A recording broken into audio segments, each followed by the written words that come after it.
C'est ouvert. Rappel des faits. En l'an 1832, au jour du 31 octobre, le procureur du comté de Namur affirme que plusieurs enfants, dont un nourrisson au berceau, ont été enlevés, tués et même mangés par une horrible bête. Claude Gueux, on vous accuse de tous ces méfaits.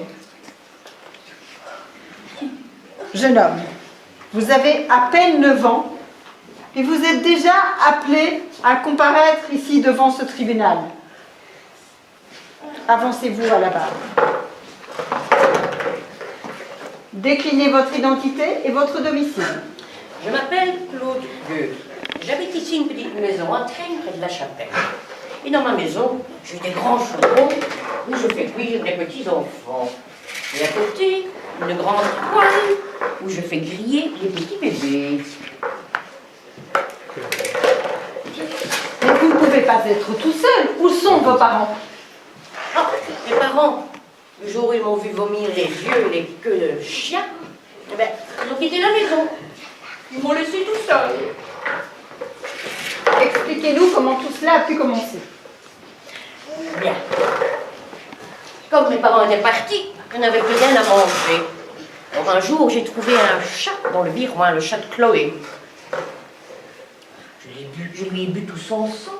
J'ai mangé une petite cuisse et c'était bien bon. Il ne manquait plus qu'une petite sauce. Petite sauce aux champignons des bois, peut-être. Je vous demanderai de nous éviter ce genre de commentaires.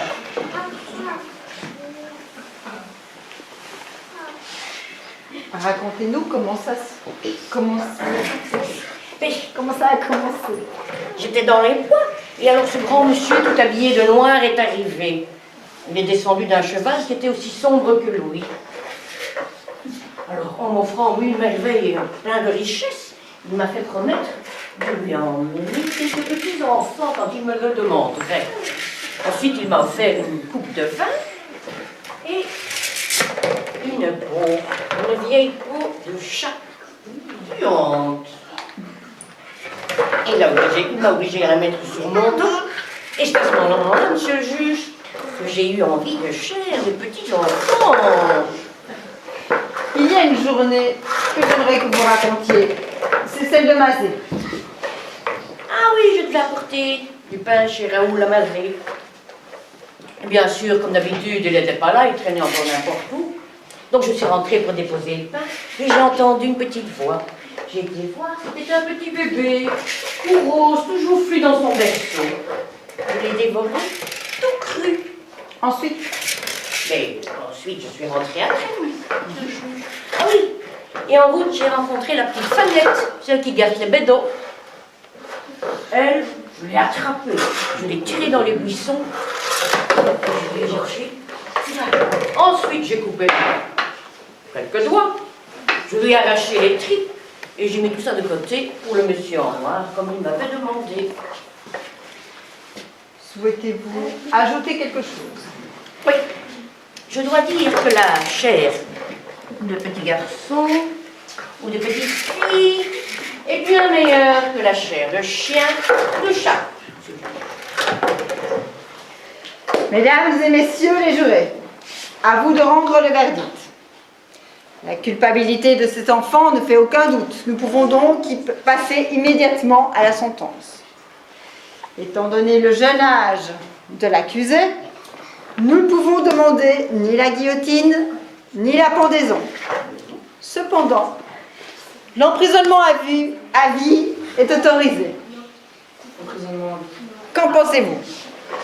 C'est ce que vous dites là derrière.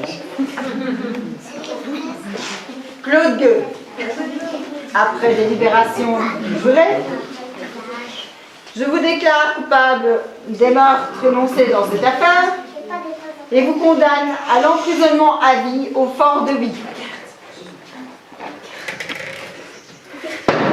La séance est levée. Après avoir passé quelques années en prison, le médecin de la prison est venu me visiter. Il a écrit dans son grand livre que je suis squelettique. Normal, j'ai plus de petites filles ou petits garçons à manger. Que mes yeux sont globuleux et que j'ai un regard maléfique. Et bout de mes doigts que mes ongles deviennent comme des griffes de chat. Et je marche à 4 pattes. Et que je commence à miauler. Miaou, miaou. Heureusement, un an plus tard, j'ai pu m'échapper de la prison de Oui. Aujourd'hui encore, le jeune garçon se déguise en chagarou dans les bois de Trègne. Alors, faites bien attention en sortant d'ici et regardez bien autour de vous. Et je descends tout en bas.